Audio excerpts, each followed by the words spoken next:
오늘 하나님께서 우리에게 주시는 말씀 제목은 그런즉 깨어 있으라 라는 제목으로 하나님의 말씀을 함께 나누도록 하겠습니다.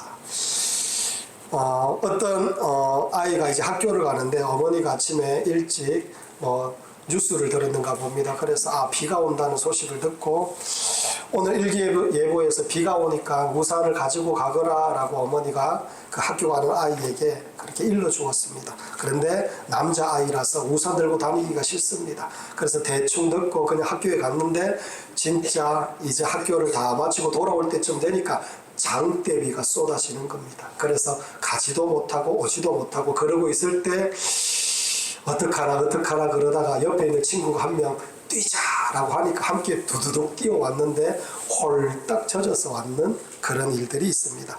저도 그런 경험이 있습니다. 여러분, 오늘 본문을 보면 예수님께서 깨어 있으라 라고 그렇게 말씀합니다. 이 말씀이 왜 중요한 말씀이냐면은 어머니 말은 그냥 안 들으면 비 쫄딱 맞고 돌아오면 됩니다. 그죠? 조금 손해보면 되고. 그런데 예수님께서 하시는 이 말씀은 사실은 죽느냐 사느냐에 관한 그런 말씀이라는 겁니다. 그렇기 때문에 이 말씀은 우리가 반드시 들어야 되는 말씀으로 우리가 받아야 됩니다. 그래서 예수님께서 그러므로 깨어 있으라 라고 하시는 말씀을 우리 모두가 중요하고 귀한 말씀, 생명의 말씀으로 받아야 된다라는 것을 우리가 알아야 되겠습니다. 여러분, 마태복음은 예수님의 설교 5편이 기록되어 있습니다. 그 마지막 설교가 23장에서 25장까지 기록된 말씀인데 23장에서 25장까지 계속해서 예수님께서 강조하는 말씀이 있습니다. 그 강조하는 말씀이 뭐냐? 깨어 있으라 라는 그런 말씀입니다. 이 말씀 이후에 예수님께서 이제 이 제자들의 발을 씻겨주시고 그리고 마지막 만찬을 함께 하시고 이제 십자가에 못 박히시러 잡혀가시는 그런 일들이 있게 되는 겁니다. 그렇다면 제자들에게 예수님께서 마지막으로 하신 말씀이 뭐냐? 깨어 있으라 라는 그런 말씀으로 설교하셨다는 겁니다. 저도 그렇다고 생각합니다. 제가 여러분들에게 마지막으로 설교한다라고 생각하면 제가 무슨 말씀을 하겠습니까? 우리 구주 예수님께서 곧 오시니 깨어 있어야 됩니다. 깨어 있어라. 저도 그렇게 설교할 것 같습니다. 그래서 사랑하는 성도 여러분, 오늘 말씀을 통하여 여러분과 제가 깨어 있는 자들이 되어야 될 줄 믿습니다. 할렐루야. 그래서 이스라엘 백성들이 이제 이 본문의 내용을 한번 잠깐 살펴보면 이스라엘 백성들이 결혼할 때는 우리처럼 대낮에 하지 않습니다. 이제 해가 이렇게 떨어질 때 그때쯤 이제 결혼식을 시작하는데 그리고 나서 밤새도록 결혼식을 합니다. 그리고 우리처럼 하루에 잠깐 하는 게 아니라 돈이 많은 사람은 일주일, 한 달씩 결혼식을 거행하게 됩니다. 그리고 모든 이 결혼식에 모든 하객들이 들어오면 그때부터 문을 딱 걸어 잠그게 되어 있습니다. 그러하니 결혼식에 참석하는 것이 그 무엇보다도 중요합니다. 우리나라처럼 가도 되고 안 가도 되고 이게 아닙니다. 결혼식에 반드시 참석해야 될 사람은 참석해야 되는 것입니다. 특히 열처녀들은 신부의 덜러리였는데 이 덜러리의 목적이 있습니다. 그게 뭐냐면은 혼인잔치에 참여하여 신부를 빛나게 하는 역할이 이 덜러리의 역할이었습니다. 이 덜러리들은 어떻게 들어가느냐? 신랑이 올 때 신랑을 따라서 들어가게 되어 있습니다. 그런데 그렇게 신랑이 오기만을 기다리고 있는데 그 중에 5처녀는 등을 준비하였지만 기름을 넉넉히 준비하지 못하였습니다. 그런 사람들을 보고 오늘 성경에서 뭐라고 말하느냐면은 미련한 자라고 표현하고 있습니다. 미련하다는 겁니다. 그리고 나머지 5처녀는 기름을 넉넉하게 준비했습니다. 이 처녀를 뭐라고 하느냐? 슬기롭다라고 성경은 말씀하고 있습니다. 이제 신랑이 드디어 오면서 10처녀들은 모두 졸면서 자고 있었습니다. 드디어 이제 신랑이 온다라는 소리가 들렸습니다. 그러자 미련한 5처녀의 등불이 이제 기름이 부족해서 기름이 넉넉한 5처녀에게 물어봅니다. 좀 나누어 달라라고 그렇게 부탁을 합니다. 그러자 슬기로운 처녀가 우리와 너희가 쓰기에 다 부족할까 하노니 차라리 파는 자들에게 가서 너희 쓸 것을 사가지고 오너라 라고 그렇게 권면합니다. 이 미련한 다섯 처녀가 이제 그 말을 듣고 기름을 사러 갔습니다. 갔는데 바로 그때에 신랑이 도착했습니다. 슬기로운 처녀들은 신랑과 함께 이제 결혼잔치에 들어가게 되고 이 나머지 다섯 처녀들은 들어가지 못하고 밖에서 이제 멈추게 됩니다. 그러자 이제 기름을 사가지고 와서 들어가지 못할 때 그때 문을 쿵쿵 두드리면서 주여 주여 우리에게 열어주옵소서 아무리 외쳐도 들어갈래야 들어갈 수가 없다라고 말합니다. 여러분 이 내용은 예수님께서 깨어 있어야 된다라는 것을 우리에게 말씀하고 있습니다. 재림 때에도 깨어 있어야 된다는 말씀, 그런 말씀이기도 하지만은 사실 이 말씀은 너희들이 평소에도 깨어 있어야 된다라고 말씀하고 있습니다. 자, 그렇다면 깨어 있는 것이 도대체 어떤 의미를 가지고 있는지 오늘 본문을 살펴보면서 여러분과 제가 깨어 있는 자들이 되기를 간절히 축원합니다. 그래서 먼저 첫째로 외식하지 않는 삶이 깨어 있는 삶이다 라고 말할 수가 있습니다. 여러분 5절 말씀을 우리 함께 한번 읽어보겠습니다. 자, 5절 말씀 읽겠습니다. 시작. 신랑이 드디 오므로 다 졸며 잘세. 아멘. 여러분 5절을 보니까 열 처녀가 모두 다 졸며 자고 있었다라고 말합니다. 여기에서 다 졸며 자고 있는데 깨어있는, 그렇다면 깨어있는 게 도무지 무엇인지 우리가 좀 궁금해질 수밖에 없습니다. 깨어있는다는 것이 가만히 보면 잠을 자지 않는다라는 이런 뜻으로 성경은 기록하고 있지 않다는 것을 우리가 발견하게 됩니다. 그래서 제가 서두에서 여러분에게 말씀을 드렸지만 마태복음 23장에서 25장까지가 예수님께서 설교하신 내용입니다. 그래서 한 설교문이다라고 생각하면 될 것 같습니다. 그래서 23장으로 가면 예수님께서 노골적으로 꾸짖는 그런 무리들이 있습니다. 그 무리들이 누구냐? 바로 바리새인과 서기관들을 꾸짖고 계십니다. 그래서 깨어있는 삶이라는 것은 다른 게 아니라 바리새인과 서기관과 같지 않는 모습으로 살아가는 것이 바로 깨어있는 삶이다 라고 말할 수가 있습니다. 그래서 이 바리새인과 서기관들의 모습을 살펴보면 마태복음 23장 2절을 보면 바리새인과 서기관의 신앙의 특징을 설명합니다. 뭐라고 하느냐? 그러므로 무엇이든지 그들이 말하는 바는 행하고 지키되 그들이 하는 행위는 본받지 말라. 그들은 말만 하고 행하지 아니하며 라고 말합니다. 이 말씀의 뜻은 바리새인과 서기관의 신앙의 뜻은 말뿐인 신앙이다 라고 말합니다. 행동으로는 하지 않고 말만 번지르한 그런 신앙을 가지고 있었다라고 말씀하고 있는 겁니다. 또 23장 13절을 보면 화 있을진저 외식하는 서기관과 바리새인들이여 라고 이렇게 말씀합니다. 바리새인과 서기관들의 신앙이 무슨 신앙이냐면은 외식하는 신앙이었다라고 말하고 있어요. 그래서 결국 깨어있는 삶의 의미는 뭐냐? 외식하지 않는 삶이 깨어있는 삶이다 라고 말할 수가 있는 것입니다. 여러분 외식이라고 하는 말은 어떤 행동에 있어서 실체적인 알맹이는 전혀 갖고 있지 않으면서 가지고 있는 척 하는 그런 삶을 말하는 것이 바로 외식하는 삶이다 라고 말할 수가 있습니다.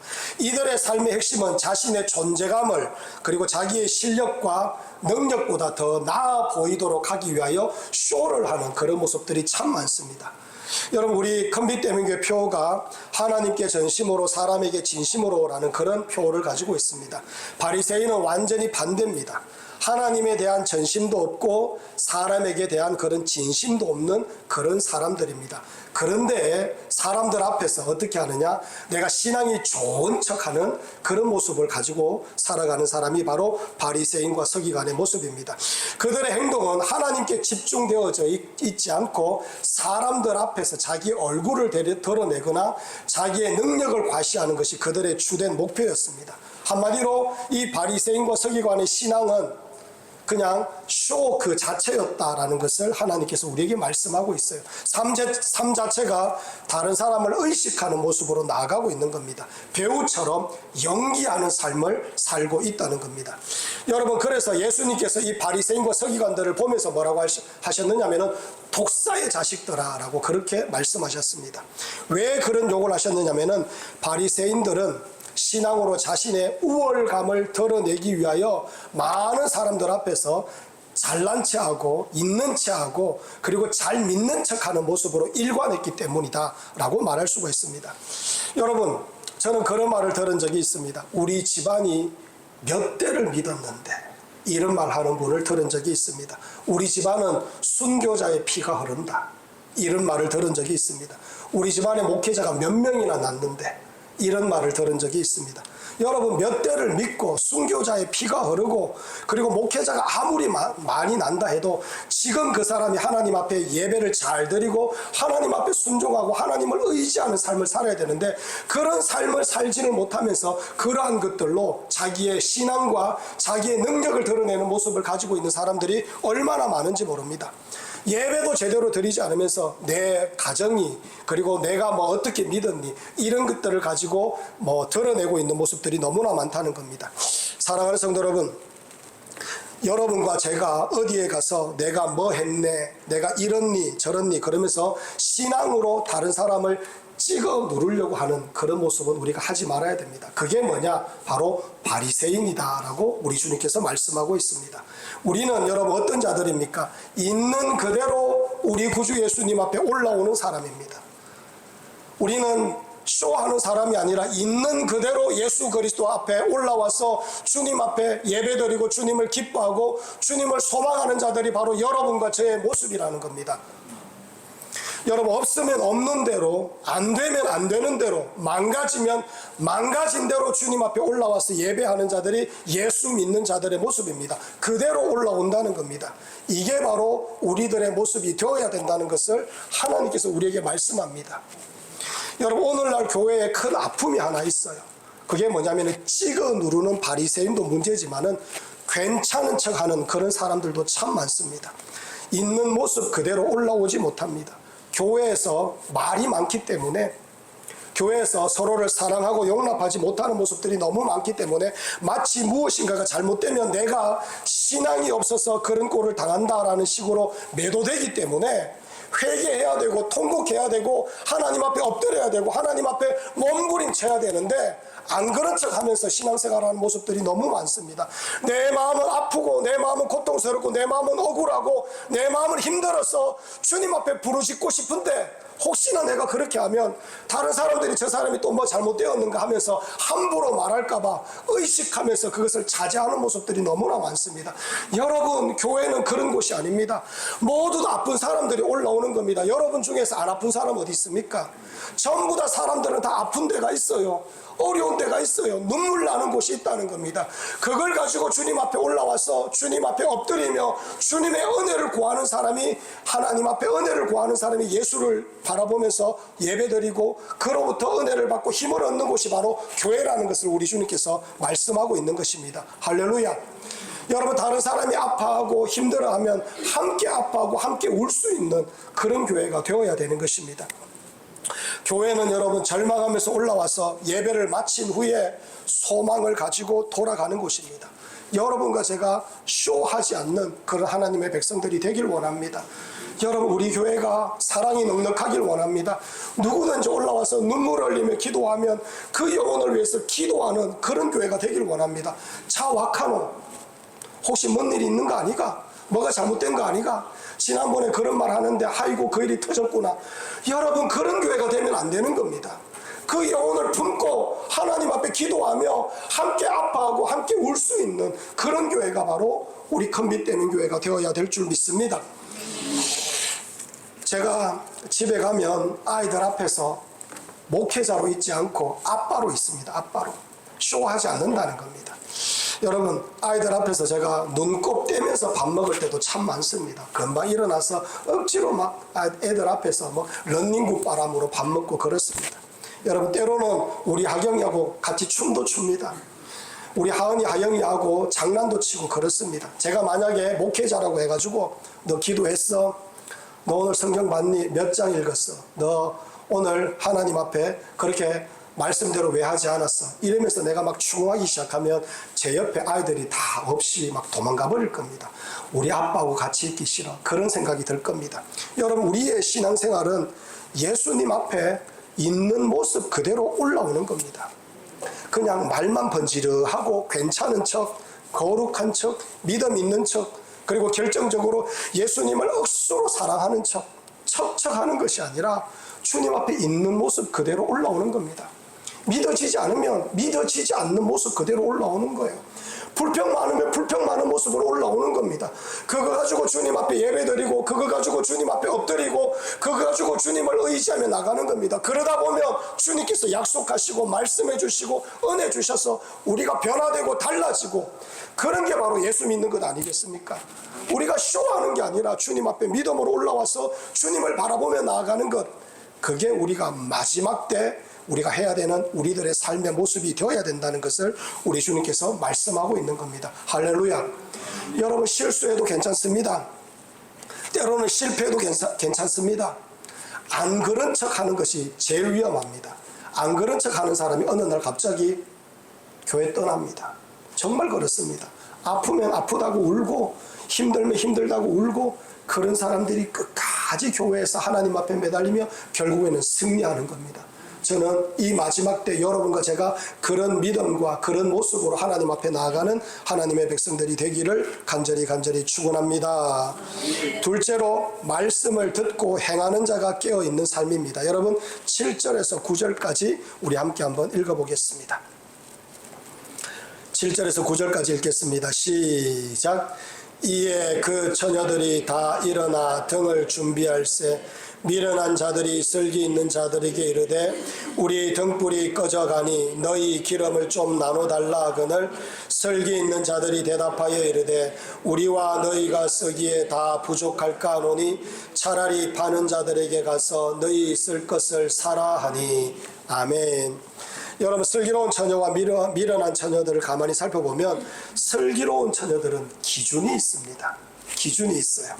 미련한 처녀들이 기름을 나누어 달라라고 하는데, 슬기로운 처녀들은 우리와 너희가 쓰기에 다 부족할까 하노니 차라리 파는 자들에게 가서 너희 쓸 것을 사라라고 하면서 거절을 하고 있습니다. 슬기로운 처녀들은 지금까지 들었던 말, 그죠? 그리고 자신들이 준비해야 되는 그 일에 대해서 정확하게 알고 있습니다. 기준이 있다는 겁니다. 반면에 이 미련한 처녀들은 기름이 떨어지는 것이 당연한데 준비하지 못하였고, 그리고 얼토당토 않게 기름을 나누어 달라라고 그렇게 말하고 있습니다. 그만큼 아니라고 준비 없는 모습으로 일관하고 있습니다. 결국에는 슬기로운 처녀들은 말씀을 듣고 행하고 있었고, 미련한 처녀들은 말씀을 들었으나 그 말씀을 귀하게 듣지 않고 실제로 행함이 없는, 순종함이 없는 그런 신앙이다라는 것을 우리에게 말씀합니다. 결국 말씀을 듣고 행하는 자가 깨어있는 자의 삶의 모습이다라고 우리 주님께서 말씀을 하고 있는 겁니다. 할렐루야. 성경을 보면 깨어있으라 라는 말씀이 자주 나옵니다. 이 말씀을 쉽게 이해하기 위하여 노아를 보면 우리가 좀 이해가 됩니다. 마태복음 24장 37절에서 39절까지 우리 함께 한번 읽어보겠습니다. 37절에서 39절까지 24장 37절에서 39절까지 바로 옆에 있죠. 자, 우리 함께 한번 읽어보겠습니다. 37절에서 39절까지 읽습니다. 시작. 노아의 때와 같이 인자의 임함도 그러하리라. 홍수 전에 노아가 방주에 들어가던 날까지 사람들이 먹고 마시고 장가들고 시집가고 있으면서 홍수가 나서 그들을 다 멸하기까지 깨닫지 못하였으니 인자의 임함도 이와 같으리라. 아멘. 여러분, 노아의 때에 잠자는 사람들의 특징이 노아가 방주를 지으면서 홍수가 날 것임을 온몸으로 전파하였습니다. 이제 곧 홍수가 나기 때문에 방주를 짓는데 여러분 100년이 넘도록 외쳤습니다. 그런데 사람들은 먹고 마시고 장가들고 시집가는 것이 그들의 인생의 목표고 이유였습니다. 잠자는 사람들, 하나님의 말씀이 전혀 들리지 않는 자들입니다. 하나님의 말씀이 들리지 않으니 당연하게 믿지 않고, 믿지 않으니 행함이 없다라는 걸 말씀하고 있는 거예요. 반대로 깨어있는 자들은 하나님의 말씀을 주목하고 그 말씀이 들리니 믿고 따르게 되어 있다는 겁니다. 그렇기 때문에 여러분과 제가 말씀을 듣고 그리고 믿고 행하며 깨어있는 자들이 되어야 된다는 것을 우리 주님께서 우리에게 말씀하고 있습니다. 할렐루야. 여러분, 왜 말씀을 듣고 행함이 있는 자가 깨어있는 사람이냐면은 말씀을 듣고 행함이 있을 때 그 신앙은 신랑을 기다리는 마음이 각별해지는 그런 은혜가 있습니다. 말씀을 듣고 말씀을 행할 때에 신랑 되시는 우리 구주 예수님과 친밀한 관계가 유지되고 그 예수님이 그리워지고 그 예수님이 보고 싶고 그 예수님의 은혜가 우리에게 가득하기를 소망하는 그런 모습이 되어지는 겁니다. 예전에 중동으로 많은 사람들이 일하러 가셨어요. 일하러 간 남편이 편지를 집에 보냅니다. 여보, 내가 돌아올 때까지 아이들을 잘 길러주세요. 그리고 당신을 정말 사랑합니다. 이러면서 편지를 꾹꾹 눌러서 편지를 써 보냈습니다.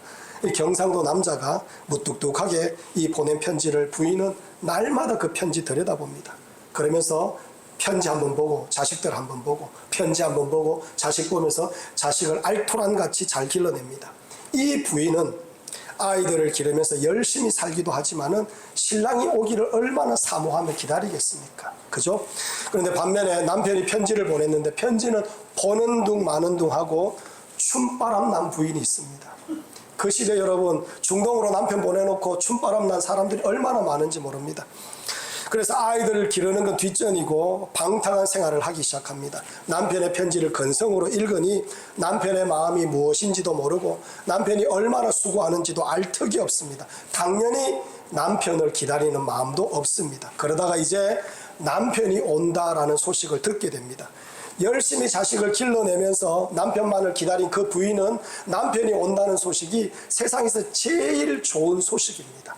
얼마나 기다리는지 모릅니다. 그러나 춤바람 난 그 부인은 그 소식이 세상에서 제일 두려운 소식이 되는 것입니다.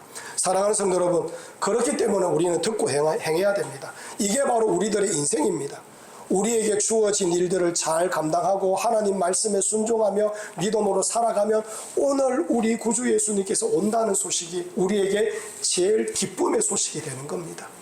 정말로 감격스러운 소식이 되는 겁니다. 아멘, 주 예수여 어서 오시옵소서. 우리가 그렇게 고백하며 주님을 바라보며 마주하러 나아가는 그런 자들이 되는 겁니다. 그러나 여러분, 말씀을 듣고 행함이 없이 주님 사랑함이 없이 살아가는 그런 사람들은 오늘 저곳에서 하늘에서 우리 주님께서 재림하시면서 천사들이 나팔을 불 때 두렵습니다. 어찌할 바 모르고 벌벌 두려워 떨 수밖에 없습니다. 그렇기 때문에 사랑하는 성도 여러분, 여러분과 저는 하나님의 말씀을 듣고 행하는 그런 하나님의 백성들이 되어야 될 줄 믿습니다. 듣고 행함이 있을 때 사람이 변화됩니다. 예수님의 십자가 사건이 나를 살리는 사건이며 나를 죄와 죽음에서 건지는 사건인 줄을 알게 됩니다. 그렇기 때문에 헛된 생각을 버리게 되는 것입니다. 자기 고집을 버리고 자기 유익을 버리고 자기 원함을 버리게 되고, 그래서 말씀이 지나가는 그 인생 가운데 하나님께서 주시는 말씀을 통하여 자기 인생이 검증되어지고 말씀을 통하여 더 주님 사모하고 말씀을 통하여 주님을 더 기뻐하는 인생으로 나아가게 되는 겁니다. 내가 정말로 죄가 많구나 말씀을 통하여 발견하게 되면서 주님 앞에 무릎을 꿇고 주님 앞에 은혜를 구하는 사람으로 바뀌어지는 역사가 있게 되는 겁니다. 사랑하는 성도 여러분, 이렇게 말씀을 듣고 나를 바꾸어가며 말씀을 듣고 주님 앞에 순종하며 나아가는 사람을 성경에서 뭐라고 하느냐면은 단장하는 처녀와 같다라고 말하고 있습니다. 여러분, 말씀 듣고 행하는 것이 사실은 무엇이냐면은 우리 구주 예수님께서 오실 때에 우리는 신부로서 화장하는 것과 똑같다라고 말하고 있는 거예요. 여러분, 주님이 오실 때 우리는 예쁘게 화장하고 있어야 돼요. 정말로 가장 예쁜 모습으로, 가장 순결한 모습으로, 가장 아름다운 모습으로 주님을 맞이하는 그런 하나님의 백성이 되어야 되는 겁니다. 그런데 반면에 행함이 없는 신부도 화장을 합니다. 그 사람 어떻게 화장하느냐? 이 화장은 좀 다른데, 듣고 행함이 없는 신부의 화장은 세상에 나가기 위한 화장입니다. 세상을 즐기기 위하여 신랑 말고 다른 영혼들에게 다가가기 위한 그런 화장이라는 겁니다. 얼마나 추악하겠습니까? 신랑 되시는 예수님이 그걸 보고 좋아하겠습니까? 정말로 역겹지 않겠습니까? 여러분, 말씀이 없는 이 미련한 처녀들을 보십시오. 되는 대로 살아요. 준비함이 없고 겸비함이 없습니다. 노아의 때에 이 사람들을 보십시오. 먹고 마시고 시집가고 장가가는 것, 이걸 가장 중요하게 여기면서 살아가고 있습니다. 말하자면 본능대로 사는 겁니다. 본능대로 살아가는데 그 속에 거룩함이 어디 있으며, 그 속에 순결함이 어디 있으며, 그 속에 주님을 사랑하는 마음이 어디에 있겠습니까? 조금도 없는 마음으로 살아가다가 결국에 우리 구주 예수님께서 재림할 때, 그때 우리 주님께서 모른다라고 하실 수밖에 없는 그런 자가 되는 것입니다. 사랑하는 성도 여러분, 그러니 여러분과 저는 하나님의 말씀을 듣고 하나님 말씀에 순종하는 하나님의 백성이 되어야 되는 겁니다. 할렐루야. 이 은혜가 여러분과 저의 은혜가 되기를 간절히 축원합니다. 셋째로, 재림을 준비하는 삶이 깨어있는 삶입니다. 여러분 10절에서 12절을 우리 함께 한번 읽어보겠습니다. 10절에서 12절 말씀 읽겠습니다. 시작. 그들이 살아간 사이에 신랑이 오므로 준비하였던 자들은 함께 혼인잔치에 들어가고 문은 닫힌지라. 그 위에 남은 처녀들이 와서 이르되 주여 주여 우리에게 열어주소서. 대답하여 이르되 진실로 너희에게 이르노니 내가 너희를 알지 못하노라 하였느니라. 아멘. 여러분 10절을 보면 슬기로운 처녀들은 신랑과 함께 혼인잔치에 이제 들어갔어요. 11절을 보니까 미련한 처녀들은 못 들어갔습니다. 그리고 나서 주여 주여 우리에게 열어주소서라고 외쳤지만은 내가 너희를 알지 못하노라 라고 거절하고 있는 모습입니다. 여러분, 우리가 이 내용을 통하여 우리가 발견할 수 있는 진리가 있습니다. 슬기로운 처녀와 미련한 처녀들은 평소의 삶에서 결판이 난다라는 것을 우리에게 말씀합니다. 평소의 삶. 슬기로운 처녀는 평소에 말씀대로 행하였듯이 말씀대로 기름을 준비하고 신랑을 기다린 겁니다. 그런데 여러분, 이와 같이 말씀대로 재림을 준비하는 삶이 깨어있는 삶입니다. 말씀대로 재림을 준비하는 삶이 깨어있는 삶입니다. 우리는 재림이라고 하면 먼 이야기로 생각할 때가 많습니다. 오늘 지금 나와 전혀 상관이 없는 그런 삶이라고 생각합니다. 하지만 오늘 말씀이 여러분과 저에게 큰 도전이 되기를 원합니다. 오늘 나의 삶이 결국에는 재림 때에 예수님께서 기뻐하시는 신자가 되느냐, 아니면 오늘 말씀대로 내가 너희를 알지 못하노라 그런 말씀을 듣느냐, 판가름 나는 오늘이라는 겁니다. 여러분, 오늘이 정말 중요합니다. 제가 예전에 어떤 집사님에게 신방을 간 적이 있습니다. 이런저런 이야기를 나누다가 재림에 대해서 이야기를 나누게 되었어요. 그러자 집사님이 저한테 이런 말을 합니다. 목사님, 지금 예수님께서 재림하시면 안 됩니다. 제가 요즘 신앙이 좀 그렇습니다. 부끄럽습니다. 지금 우리 주님 오시면 안 됩니다. 우스갯소리로 저한테 그렇게 말씀합니다. 그런데 여러분, 그 집사님은 큰 오해를 하고 계십니다. 재림 때의 우리의 모습을 보고 판단하시는 게 아니라는 겁니다. 오늘 지금 나의 삶을 보고 판단하시는 겁니다. 다른 기준이 아니에요. 내가 오늘 어떻게 사느냐가 바로 재림 준비이고 주님을 기다리는 삶이라는 겁니다. 오늘 지금 내가 예수님께서 나팔 불면서 오실 때에 그 이름을 내가 기뻐하며 주님을 맞이할 준비가 안 돼 있는데 내일 맞이할 준비가 되어 있겠습니까? 절대로 그런 일이 아니라는 겁니다. 오늘 준비하고 있어야 돼요. 오늘 우리 주님께서 오시면 기뻐하며 할렐루야 하며 주님 앞에 나아가는 그런 믿음의 준비가 되어 있을 때 내일도 그런 준비로 살 수가 있는 겁니다. 그리고 그 다음 날도 그런 모습으로 살 수가 있습니다. 오늘 내가 개떡같이 사는데, 오늘 우리 주님 앞에서 내가 개떡같이 사는데 내일도 똑같다는 겁니다. 그 다음 날도 똑같다는 겁니다. 그렇기 때문에 날마다 우리가 주님 앞에 몸부림치며 어서 오실 우리 구주 예수님을 소망하며 기뻐하며 어서 우리 주님께서 오시기를 갈망하면서 사는 우리들의 모습이 있어야 된다는 것을 우리 주님께서 말씀하고 계시는 겁니다. 사랑하는 성도 여러분, 미련한 처녀들이 기름을 구했습니다. 이제는 되었다라고 하면서 왔는데 문이 닫혔습니다. 미련한 처녀들이 주여 주여 우리에게 열어주소서 그렇게 외쳤는데 내가 너희를 알지 못하노라 그렇게 말하고 있습니다. 이 말씀은 오늘 우리가 예수님을 만나는 삶, 그것도 아니면 만나고자 몸부림치는 삶으로 우리가 살아내야 된다는 것을 우리에게 말씀하고 있어요. 사랑하는 성도 여러분, 제가 여러분에게 부담 주고 싶은 거 절대로 아닙니다. 그러나 여러분, 제가 목회자로서 여러분에게 해야 되는 일이 있어요. 여러분을 인도하여서 제가 여러분과 함께 천국에 들어가야 됩니다. 천국에 들어가기 위해서 여러분들이 해야 되는 일이 바로 이 일이라는 겁니다. 사랑하는 성도 여러분, 하나님의 말씀 듣고 오늘 그 말씀대로 살아가고자 몸부림치지 않으면 재림 때에 우리는 들림받지 못합니다. 그리고 이렇게 살면, 그렇게 우리 주님을 사모하면서 살지 못하면 천국 문 앞에서 우리 주님께서 모른다라고 거절할 수도 있다는 겁니다. 그렇기 때문에 주님 사모하면서 살아야 됩니다. 사랑하는 사람, 성도 여러분, 제가 여러분들에게 묻고 싶습니다. 여러분, 정말로 예배 생활 잘하고 계십니까? 여러분 정말 기도 생활 잘하고 계십니까? 여러분 헌금 생활 잘하고 계십니까? 주님께서 물어보시면 여러분 어떡하려고요? 잘하고 계셔야 된다는 거예요. 내가 오늘 내 멋대로 내 맘대로 사는데 그 다음은 없어요, 여러분. 사랑하는 성도 여러분, 여러분과 제가 신앙을 회복하고 정말로 오늘 우리 주님께서 오셔도 제가 기뻐하며 주님을 맞이하며 나아가는 그런 자들이 되는, 그런 하나님의 백성이 되는 그런 은혜가 있기를 간절히 원합니다. 제가 오늘 증거했는 말씀은 사실은 참 인기가 없는 그런 말씀입니다. 듣고 싶어 하지 않는 그런 말씀이에요. 재림에 관한 말씀을 붙잡아야 된다. 주님 정말로 뜨겁게 사랑해야 된다. 여러분 세상에 좋은 게 얼마나 많습니까? 그런데 그런 거 좋아하고 사랑해서 천국에 못 들어가는 거예요. 그래서 주님 사랑해야 된다. 신앙 회복해야 된다. 뜨겁게 말씀 붙잡아야 된다. 정말 우리 구주 예수님 사랑해야 된다. 이렇게 말하면 성도들이 듣기 싫어해요. 정말로 듣기 싫어해요. 이 말씀이 사실은 여러분들을 살리는 말씀인데 이 말씀을 듣고 싶어 하지 않아요. 찡거리게 돼요. 사랑하는 성도 여러분, 뭐가 중요한 겁니까? 솔직하게. 제가 여러분들이 복을 받는다. 1000번 여러분 복이 될 겁니다. 1000번 하면 여러분이 복이 내리면 제가 1000번 하겠습니다. 그런데 여러분 그런 걸로 복이 오는 게 아니지 않습니까? 진짜 우리에게 주어지는 복이 어떻게 옵니까? 천국 소망하면서 우리 주님을 바라보며 오늘 주님 의지하고 소망하면서 몸부림치며 살아갈 때 그런 영혼들에게 주님께서 은혜를 주시고 복을 더하여 주시는 겁니다. 사랑하는 성도 여러분, 그래서 우리가 복을 받는 자들이 되어야 되지 않겠습니까? 그리고 천국 소망하며 그렇게 살아야 되지 않겠습니까?